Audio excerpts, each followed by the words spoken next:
Hi, my sweet friends, and welcome back to Crochet Every Day with Judy. Today we're reading from Wuthering Heights, starting with Chapter 4. What vain weathercocks we are, I who had determined to hold myself independent of all social intercourse, and thanked my stars that at length I had lighted on a spot where it was next to practicable. I, weak wretch, after maintaining till dusk a struggle with low spirits and solitude, was finally compelled to strike my colors, and under pretense of gaining information concerning the necessities of my establishment, I desired Mrs. Dean, when she brought in supper, to sit down while I ate it, hoping sincerely she would prove a regular gossip and either rouse me to animation or lull me to sleep by her talk. "You have lived here a considerable time," I commenced. "Did you not say 16 years?" 18, sir. I came when the mistress was married, to wait on her after she died. The master retained me for his housekeeper." Indeed. There ensued a pause. She was not a gossip, I feared, unless about her own affairs, and those could hardly interest me. However, having studied for an interval with a fist on either knee and a cloud of meditation over her ruddy countenance, she exclaimed, "Ah, times are greatly changed since then." "Yes," I remarked. "You've seen a good many alterations, I suppose?" "I have, and troubles too," she said. "Oh, I'll turn the talk to my landlord's family," I thought to myself. A good subject to start, and that pretty girl widow. I should like to know her history, whether she be a native of the country, or, as is more probable, an exotic that the surly indigene will not recognize for kin. With this intention, I asked Mrs. Dean why Heathcliff let Thrushcross Grange, and preferred living in a situation and residence so much inferior. "Is he not rich enough to keep the estate in good order?" I inquired. "Rich, sir," she returned. "He has nobody knows what money, and every year it increases. Yes, he's rich enough to live in a finer house than this, but he's very near close-handed. And if he had meant to flit to Thrushcross Grange as soon as he heard of a good tenant, he could not have borne to miss the chance of getting a few hundreds more. It is strange people should be so greedy when they are alone in the world." "He had a son, it seems?" "Yes, he had one. He is dead." "And that young lady, Mrs. Heathcliff, is his widow?" "Yes." "Where did she come from originally?" "Why, sir, she is my late master's daughter. Catherine Linton was her maiden name. I nursed her, poor thing. I did wish Mr. Heathcliff would remove here, and then we might have been together again." "What? Catherine Linton?" I exclaimed, astonished. But a minute's reflection convinced me it was not my ghostly Catherine. "Then," I continued, "my predecessor's name was Linton?" "It was." "And who is that Earnshaw, Hareton Earnshaw, who lives with Mr. Heathcliff? Are they relations?" "No, he is the late Mrs. Linton's nephew." "The young lady's cousin, then?" "Yes, and her husband was her cousin also, one on the mother's, the other on the father's side. Heathcliff married Mr. Linton's sister." "I see the house at Wuthering Heights has Earnshaw carved over the front door. Are they an old family?" "Very old, sir, and Hareton is the last of them, as our Miss Cathy is of us, I mean of the Lintons. Have you been to Wuthering Heights? I beg pardon for asking, but I should like to hear how she is." "Mrs. Heathcliff? She looked very well and very handsome, yet I think not very happy." "Oh dear, I don't wonder. And how did you like the master?" A rough fellow, rather, Mrs. Dean. Is not that his character?" "Rough as a saw edge and hard as whinstone. The less you meddle with him, the better." "He must have had some ups and downs in life to make him such a churl. Do you know anything of his history?" "It's a cuckoo, sir. I know all about it, except where he was born and who were his parents and how he got his money at first. And Hareton has been cast out like an unfledged dunnock. The unfortunate lad is the only one in all this parish that does not guess how he has been cheated." "Well, Mrs. Dean, it will be a charitable deed to tell me something of my neighbors. I feel I shall not rest if I go to bed, so be good enough to sit and chat an hour." "Oh, certainly, sir. I'll just fetch a little sewing, and then I'll sit as long as you please. But you've caught cold. I saw you shivering, and you must have some gruel to drive it out." The worthy woman bustled off, and I crouched nearer the fire. My head felt hot, and the rest of me chill. Moreover, I was excited almost to a pitch of foolishness through my nerves and brain. This caused me to feel not uncomfortable, but rather fearful, as I am still, of serious effects from the incidents of today and yesterday. She returned presently, bringing a smoking basin and a basket of work, and having placed the former on the hob, drew in her seat, evidently pleased to find me so companionable. Before I came to live here, she commenced, waiting no further invitation to her story, I was almost always at Wuthering Heights, because my mother had nursed Mr. Hindley Earnshaw, that was Hareton's father, and I got used to playing with the children. I ran errands, too, and helped to make hay and hung about the farm ready for anything that anybody would set me to. One fine summer morning, it was the beginning of harvest, I remember, Mr. Earnshaw, the old master, came downstairs dressed for a journey, and after he had told Joseph what was to be done during the day, he turned to Hindley and Kathy and me, for I sat eating my porridge with them, and he said, speaking to his son, "Now, my bonny man, I'm going to Liverpool today. What shall I bring you? You may choose what you like, only let it be little, for I shall walk there and back, 60 miles each way. That is a long spell." Hindley named a fiddle, and then he asked Miss Kathy. She was hardly 6 years old, but she could ride any horse in the stable, and she chose a whip. He did not forget me, for he had a kind heart, though he was rather severe sometimes. He promised to bring me a pocketful of apples and pears, and then he kissed his children good-bye and set off. It seemed a long while to us all, the 3 days of his absence, and often did little Kathy ask when he would be home. Mrs. Earnshaw expected him by supper-time on the 3rd evening, and she put the meal off hour after hour. There were no signs of his coming, however, and at last the children got tired of running down to the gate to look. Then it grew dark. She would have had them to bed, but they begged sadly to be allowed to stay up, and just about 11 o'clock the door latch was raised quietly, and in stepped the master. He threw himself into a chair, laughing and groaning, and bid them all stand off, for he was nearly killed. He would not have such another walk for the 3 kingdoms. And at the end of it, to be flighted to death, he said, opening his greatcoat, which he held bundled up in his arms. "See here, wife, I was never so beaten with anything in my life, but you must e'en take it as a gift of God, though it's as dark almost as if it came from the devil." We crowded round, and over Miss Kathy's head I had a peep at a dirty, ragged, black-haired child, big enough both to walk and talk. Indeed, its face looked older than Catherine's, yet when it was set on its feet, it only stared round and repeated over and over again some gibberish that nobody could understand. I was frightened, and Mrs. Earnshaw was ready to fling it out of doors. She did fly up, asking how he could fashion to bring that gypsy brat into the house when they had their own bairns to feed and fend for, what he meant to do with it, and whether he were mad. The master tried to explain the matter, but he was really half dead with fatigue, and all that I could make out amongst her scolding was a tale of his seeing it starving and houseless, and as good as dumb, in the streets of Liverpool, where he picked it up and inquired for its owner. Not a soul knew to whom it belonged, he said, and his money and time being both limited, he thought it better to take it home with him at once than run into vain expenses there, because he was determined he would not leave it as he found it.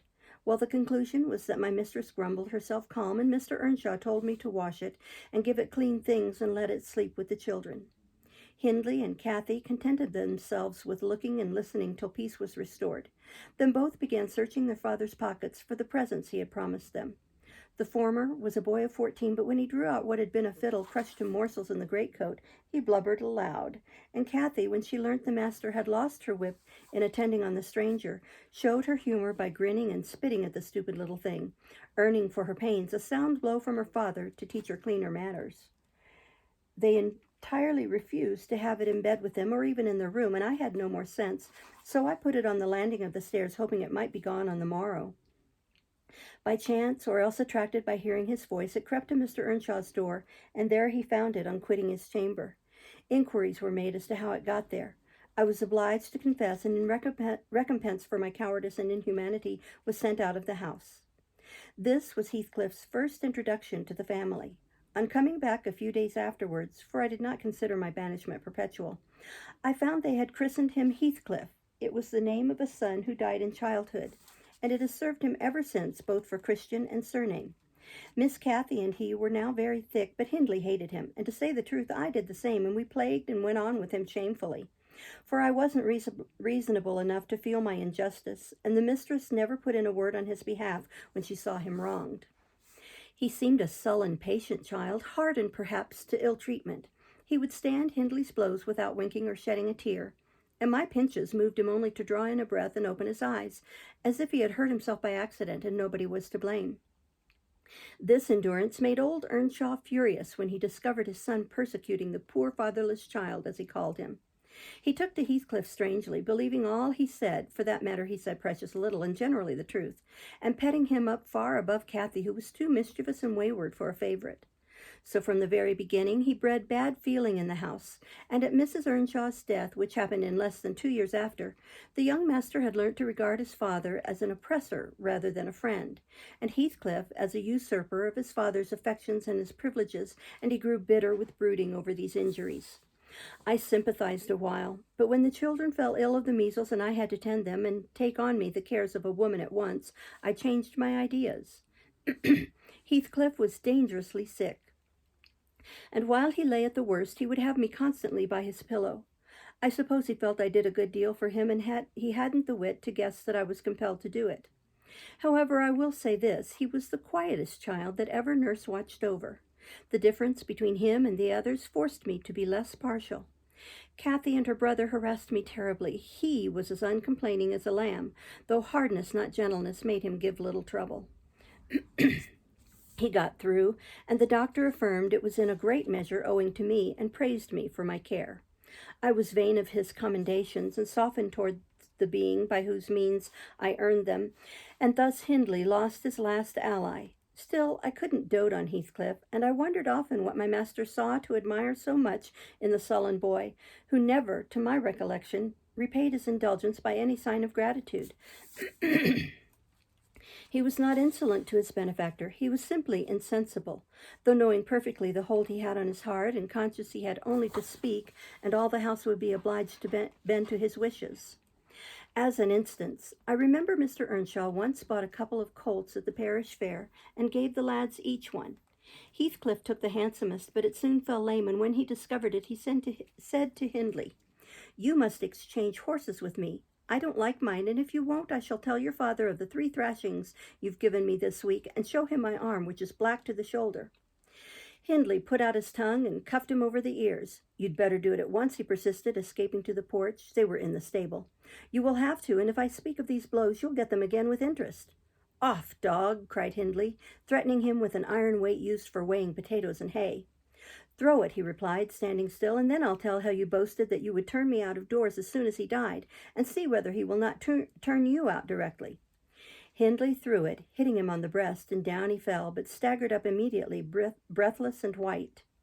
And had I not prevented it, he would have gone just so to the master, and got full revenge by letting his condition plead for him, intimating who had caused it. "Take my colt, gypsy, then," said young Earnshaw, "and I pray that he may break your neck. Take him and be damned, you beggarly interloper, and wheedle my father out of all he has. Only afterwards show him what you are, imp of Satan. And take that. I hope he'll kick out your brains." Heathcliff had gone to loose the beast and shift it to his own stall. He was passing behind it when Hindley finished his speech by knocking him under its feet, and without stopping to examine whether his hopes were fulfilled, ran away as fast as he could. I was surprised to witness how coolly the child gathered himself up, and went on with his intention, exchanging saddles and all, and then sitting down on a bundle of hay to overcome the qualm which the violent blow occasioned before he entered the house. I persuaded him easily to let me lay the blame of his bruises on the horse. He minded what tale was told, since he had what he wanted. He complained so seldom, indeed, of such stirs as these, that I really thought him not vindictive. I was deceived completely, as you will hear. Chapter 5. In the course of time, Mr. Earnshaw began to fail. He had been active and healthy, yet his strength left him suddenly, and when he was confined to the chimney corner, he grew grievously irritable. A nothing vexed him, and suspected slights of his authority nearly threw him into fits. This was especially to be remarked if anyone attempted to impose upon or domineer over his favorite. He was painfully jealous lest a word should be spoken amiss to him, seeming to have got into his head the notion that because he liked Heathcliff, all hated and longed to do him an ill turn. It was a disadvantage to the lad, for the kinder among us did not wish to fret the master, so we humored his partiality, and that humoring was rich nourishment to the child's pride and black tempers. Still, it became in a manner necessary. Twice or thrice, Hindley's manifestations of scorn while his father was near roused the old man to a fury. He seized his stick to strike him, and shook with rage that he could not do it. Excuse me. At last we had a curate then, who made the living answer by teaching the little Lintons and Earnshaws, and farming his bit of land himself. He advised that the young man should be sent to college, and Mr. Earnshaw agreed, though with a heavy spirit, for he said Hindley was not and would never thrive as where he wandered. I hoped heartily we should have peace now. It hurt me to think the master should be made uncomfortable by his own good deed. I fancied the discontent of age and disease arose from his family disagreements, as he would have it that it did. Really, you know, sir, it was in his sinking frame. We might have got on tolerably, notwithstanding, but for two people, Miss Cathy and Joseph the servant. You saw him, I dare say, up yonder. He was, and is yet, most likely the wearisomest, self-righteous Pharisee that ever ransacked a Bible to rake the promises to himself and fling the curses on his neighbors. By his knack of sermonizing and pious discoursing, he contrived to make a great impression on Mr. Earnshaw, and the more feeble the master became, the more influence he gained. He was relentless in worrying him about his soul's concerns and about ruling his children rigidly. He encouraged him to regard Hindley as a reprobate, and night after night he regularly grumbled out a long string of tales against Heathcliff and Catherine, always minding to flatter Earnshaw's weakness by heaping the heaviest blame on the last. Certainly, she had ways with her such as I never saw a child take up before, and she put all of us past our patience 50 times and oftener in a day. From the hour she came downstairs till the hour she went to bed, we had not a minute's security that she wouldn't be in mischief. Her spirits were always at high water mark, her tongue always going, singing, laughing, and plaguing everybody who would not do the same. A wild, wicked slip she was, but she had the bonniest eye and sweetest smile and lightest foot in the parish.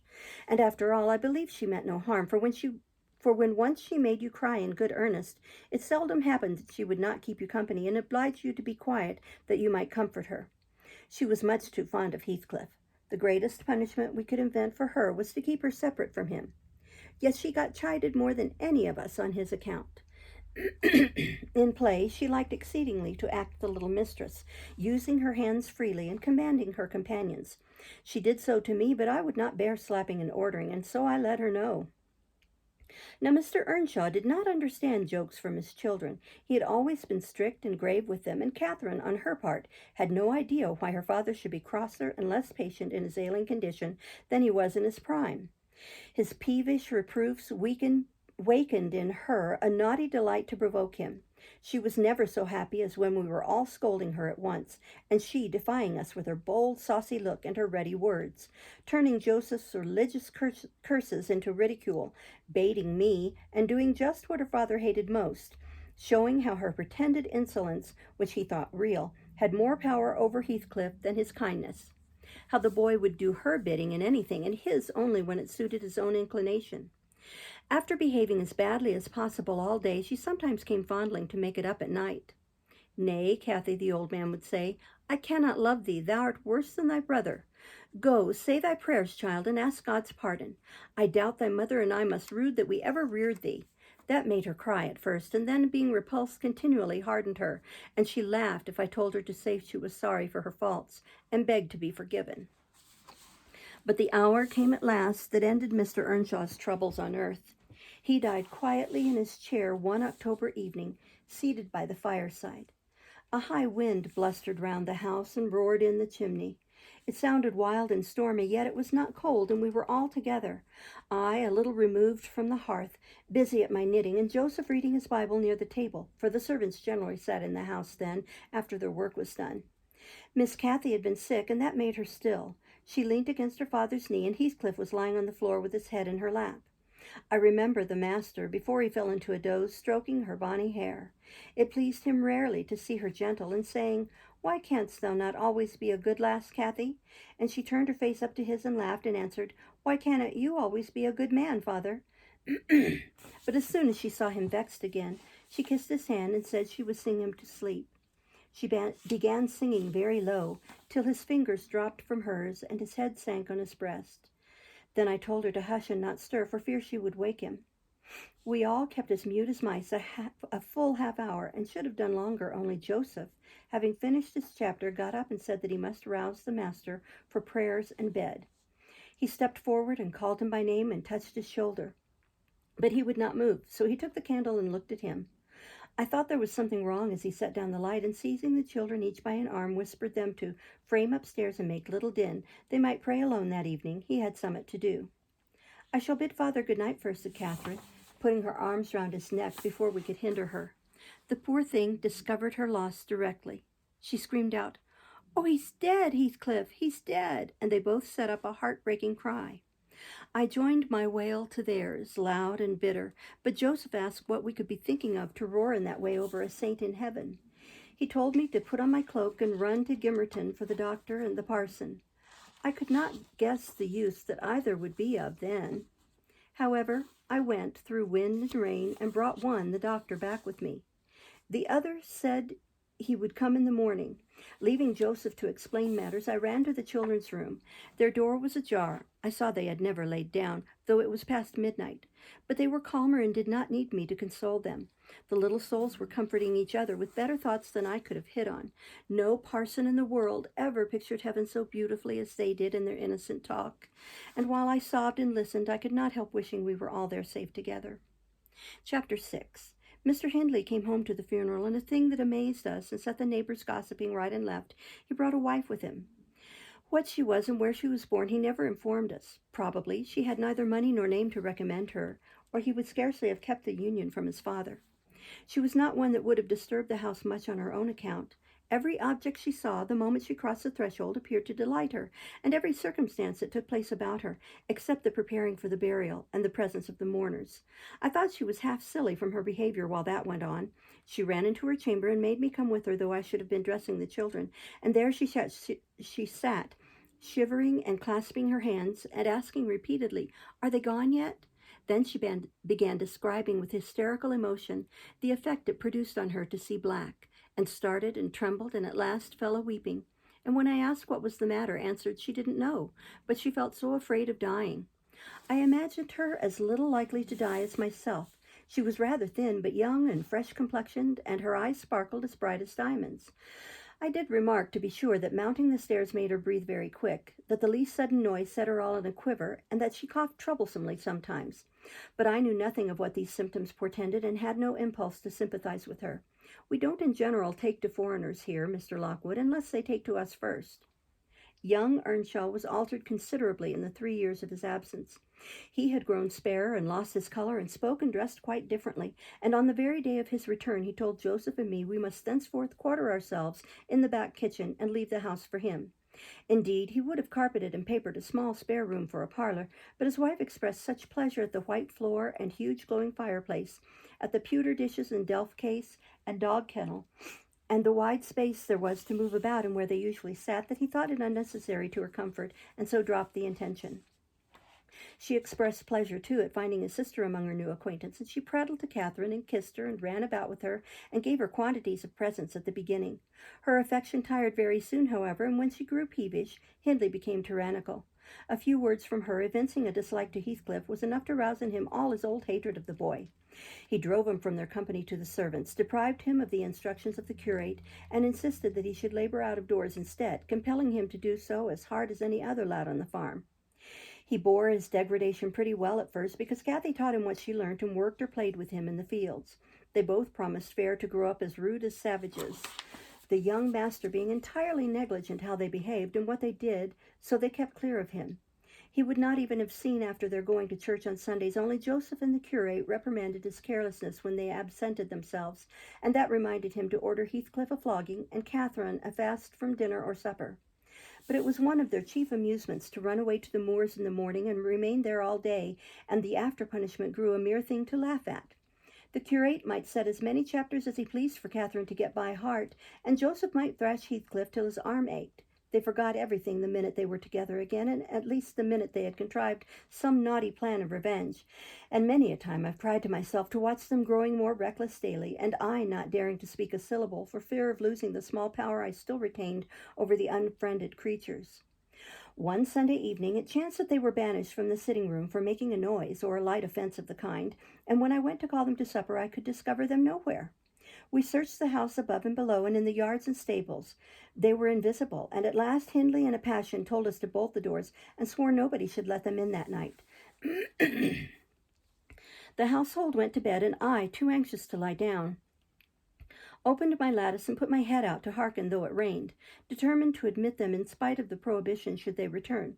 In a while I distinguished steps coming up the road, and the light of a lantern glimmered through the gate. I threw a shawl over my head and ran to prevent them from waking Mr. Earnshaw by knocking.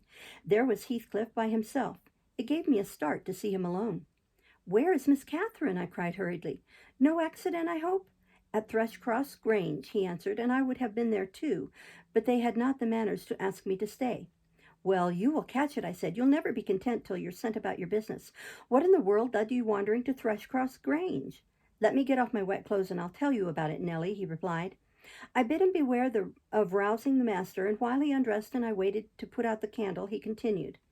"Kathy and I escaped from the wash-house to have a ramble at liberty, and getting a glimpse of the Grange lights, we thought we would just go and see whether the Lintons passed their Sunday evenings standing shivering in corners, while their father and mother sat eating and drinking and singing and laughing and burning their eyes out before the fire. Do you think they do? Or reading sermons and being catechized by their manservant and set to learn a column of scripture names if they don't answer properly?" "Probably not," I responded. "They are good children, no doubt, and don't deserve the treatment you receive for your bad conduct." "Don't you can't, Nellie," he said. "Nonsense." We ran from the top of the heights to the park without stopping, Catherine completely beaten in the race because she was barefoot. You'll have to seek for her shoes in the bog tomorrow. We crept through a broken hedge, groped our way up the path, and planted ourselves on a flower plot under the drawing-room window. The light came from thence. They had not put up the shutters, and the curtains were only half closed. Both of us were able to look in by standing on the basement and clinging to the ledge, and we saw, it was beautiful, a splendid place carpeted with crimson and crimson-covered chairs and tables, and a pure white ceiling bordered by gold, a shower of glass drops hanging in silver chains from the center and shimmering with little soft tapers. Old Mr. and Mrs. Linton were not there. Edgar and his sister had it entirely to themselves. Shouldn't they have been happy? We should have thought ourselves in heaven, and now guess what your good children were doing? Isabella, I believe she is 11, a year younger than Kathy, lay screaming at the farther end of the room, shrieking as if witches were running red-hot needles into her. Edgar stood on the hearth weeping silently, and in the middle of the table sat a little dog shaking its paw and yelping, which from their mutual accusations we understood they had nearly pulled in two between them. The idiots! That was their pleasure. To quarrel who should hold a heap of warm hair.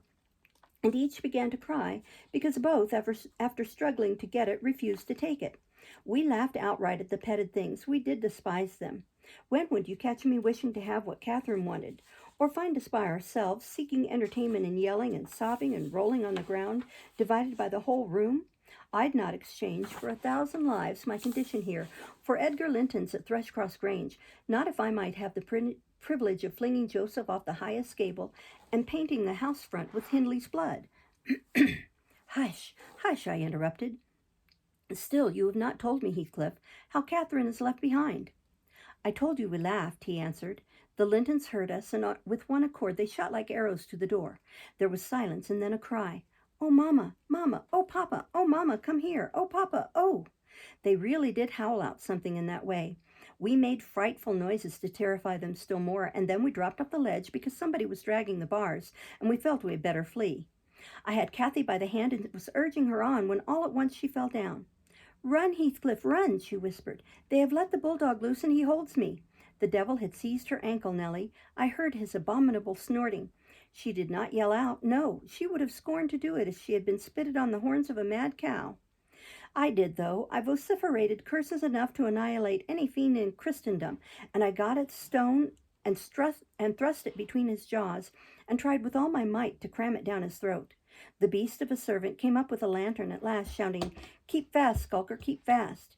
He changed his note, however, when he saw Skulker's game. The dog was throttled off, his huge purple tongue hanging half a foot out of his mouth, and his pendant lips streaming with bloody slaver. The man took Kathy up. She was sick, not from fear, I'm certain, but from pain. He carried her in. I followed, grumbling execrations and vengeance. "What pray, Robert?" hallooed Linton from the entrance. "Skulker has caught a little girl, sir," he replied. "And there's a lad here," he added, making a clutch at me, "who looks an outer. Very like the robbers were for putting them through the window to open the doors to the gang after all were asleep, that they might murder us at their ease. Hold your tongue, you foul-mouthed thief. You shall go to the gallows for this. Mr. Linton, sir, don't lay by your gun." No, no, Robert, said the old fool. The rascals knew that yesterday was my rent day. They thought to have me cleverly. Come in, I'll furnish them a reception. There, John, fasten the chain. Give Skulker some water, Jenny. To beard a magistrate in his stronghold, and on the Sabbath, too. Where will their insolence stop? Oh, my dear Mary, look here. Don't be afraid. It is but a boy, yet the villain scowls so plainly in his face. Would it not be a kindness to the country to hang him at once, before he shows his nature in acts as well as features? He pulled me under the chandelier, and Mrs. Linton placed her spectacles on her nose and raised her hands in horror. The cowardly children crept nearer, also Isabel lisping, "Frightful thing! Put him in the cellar, Papa. He's exactly like the son of the fortune-teller that stole my tame pheasant. Isn't he, Edgar?" While they examined me, Kathy came round. She heard the last speech and laughed. Edgar Linton, after an inquisitive stare, collected sufficient wit to recognize her. "They see us at church, you know, though we seldom meet them elsewhere. That's Miss Earnshaw," he whispered to his mother, "and look how Skulker has bitten her, how her foot bleeds." "Miss Earnshaw?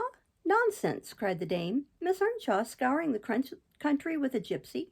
And yet, my dear, the child is in mourning, surely it is, and she may be lamed for life." "What culpable carelessness in her brother!" exclaimed Mr. Linton, turning from me to Catherine.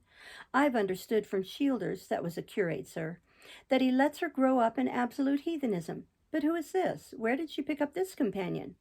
"Oho, I declare he is that strange acquisition my late neighbor made in his journey to Liverpool, a little Lascar, or an American or Spanish castaway." "A wicked boy at all events," remarked the old lady, "and quite unfit for a decent house. Did you notice his language, Linton? I'm shocked that my children should have heard it." I recommenced cursing. "Don't be angry, Nellie," and so Robert was ordered to take me off. I refused to go without Kathy. He dragged me into the garden, pushed the lantern into my hand, assured me that Mr. Earnshaw should be informed of my behavior, and bidding me march directly, secured the door again. The curtains were still looped up at one corner, and I resumed my station as spy, because if Catherine had wished to return, I intended shattering their great glass panes to a million of fragments, unless they let her out. She sat on the sofa quietly. Mrs. Linton took off the gray cloak of the dairymaid which we had borrowed for our excursion, shaking her head and expostulating with her, I suppose. She was a young lady, and they made a distinction between her treatment and mine. Then the woman servant brought a basin of warm water and washed her feet, and Mr. Linton mixed a tumbler of negus, and Isabella emptied a plateful of cakes into her lap, and Edgar stood gaping at a distance. Afterwards, they dried and combed her beautiful hair, and gave her a pair of enormous slippers, and wheeled her to the fire, and I left her as merry as she could be, dividing her food between the little dog and Skulker, whose nose she pinched as she ate, and kindling a spark of spirit in the vacant blue eyes of the Lintons, a dim reflection from her own enchanting face. I saw they were full of stupid admiration. She is so immeasurably superior to them, to everybody on earth, is she not, Nellie? "There will more come of this business than you reckon on," I answered, covering him up and extinguishing the light. "You are incurable, Heathcliff, and Mr. Hindley will have to proceed to extremities. See if he won't." My words came truer than I desired. The luckless adventure made Earnshaw furious, and then Mr. Linton, to mend matters, paid us a visit himself on the morrow, and read the young master such a lecture on the road he guided his family that he was stirred to look about him in earnest. Heathcliff received no flogging, but he was told that the first word he spoke to Miss Catherine should ensure a dismissal. And Mrs. Earnshaw undertook to keep her sister-in-law in due restraint when she returned home, employing art, not force. With force she would have found it impossible. We'll stop there and start next time with Chapter 7. Thank you for listening. Bye-bye.